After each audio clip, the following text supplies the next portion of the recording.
What did you do? I do that again, You don't do that Mommy. again? Yes. Why did you hurt ate? Is hurting good? Yes, Mommy. No, it's not. It's not good. You understand? Do you understand? Is that an accident or no? It's an accident? Yes.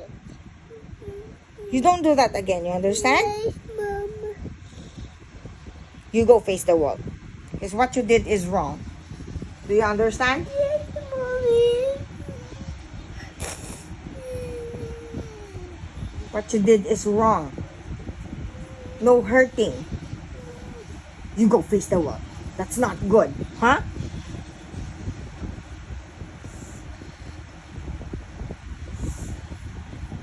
Are you going to do that again? Yes.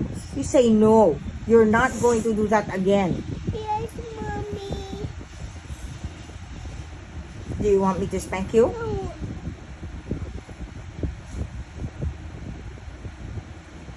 Are you going to hurt ate again?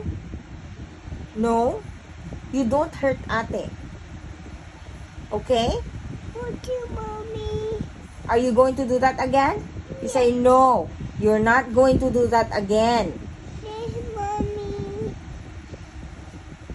Give me your hand. I'm going to spank your hand. No.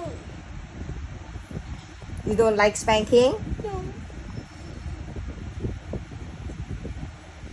Do you want to face the wall? So don't do that again. You understand? Yes, Mommy. Are you sorry? Oh, no. Did you say sorry to Ate Sky? Yes, you told me I could die. You did. You said sorry? Yes. Ka? Don't do that again, huh? Yes, Mommy. Kiss mommy now. I kiss ate. You kiss ate. Say sorry to ate and you kiss ate.